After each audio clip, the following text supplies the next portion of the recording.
All right, Dave, if we take what you've seen in the spring, culminating with the spring game, and then we move forward to August, what are those 2 or 3 things that you would love to see nailed down between now and when we see Michigan? Offensive line, I'll go back to them again. Hopefully, it was just a bad night. Maybe these guys can gel together. Florida's got what I thought was a good core at the tackle positions. I think the tackle positions are still pretty good there with Jawan Taylor and Martez Ivy there.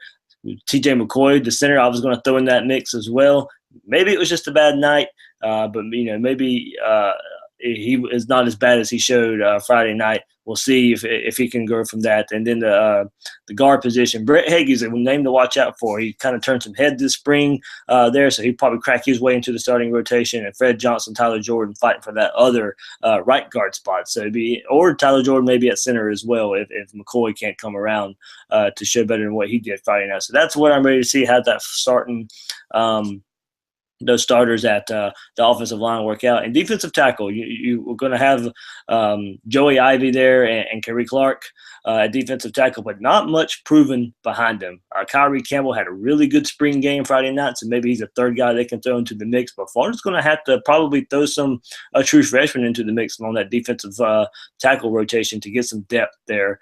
And also coming in, all these cornerbacks Florida's going to bring in as freshmen because beside Chauncey Gardner and Duke Dawson at the two cornerback positions, Florida doesn't have much after that. And Florida, honestly, would probably rather move Chauncey Gardner back to safety or nickelback. So can one of these true freshmen, Marco Wilson, that would be Quincy Wilson's little brothers coming in as a freshman. You have Brad Stewart coming in. You have some guys, some big name cornerbacks that can maybe crack their way into the rotation so Florida can get that defensive back rotation the way they want it, and where Chauncey Gardner doesn't necessarily have to play the other cornerback position. He can, and we heard reports that he was getting better throughout spring, but ideally Florida would rather have him at safety or at a nickelback position. Dave, you hate those cupcake games, and you get what you wish for this season with Michigan and Florida State bookending the season. That's got to be the toughest non-conference schedule in the country, unless Florida State having to play Florida and Alabama. Those would be the two. and I haven't even looked at the schedules this season, but those have to be the two toughest non-conference schedules in the country. I don't think there's any question about that. Yeah, you'd have to go up there. I mean, Florida, of course, the week after Michigan returns home and plays Northern Colorado. So, you get that cupcake game again. And then I think UAB the week before Florida State. But, yeah, 2 out of the 4 you could throw in there are, more than likely top 10, top 15 opponents. For Florida State, more than likely top 5 preseason.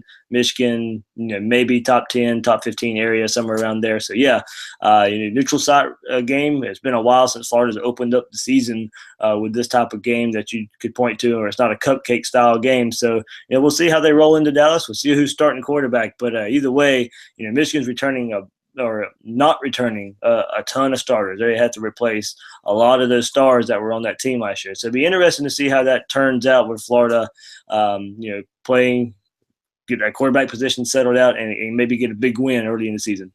All right, the storylines in Gainesville continue to develop as we finish up the spring practice and head toward August. David Waters from Gators Breakdown, always sizing things up for us. David, we appreciate it.